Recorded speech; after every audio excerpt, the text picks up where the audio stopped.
One of the things that we've seen after these last 2 or 3 years is the ability for lack of communication with customers, lack of communication with vendors. We find ourselves having to be the communicator over and over again. That's something that we don't seem to have an issue with or a problem with WorldWide. They seem to be very, very good communicators, whether it's on the sales end or whether it's on the financial side, across the board, whether they have it in inventory, whether we can do a mod and turn it around fast and get it out to you. Those things, that communication becomes extremely important. They're willing to communicate verbally, but they're also willing to communicate by putting it in written form very, very fast to us. So we get very quick, very fast service from WorldWide, and that in turn allows us to do the same thing for our customers.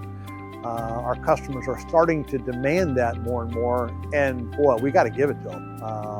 Absolutely, we got to be there before someone else is there.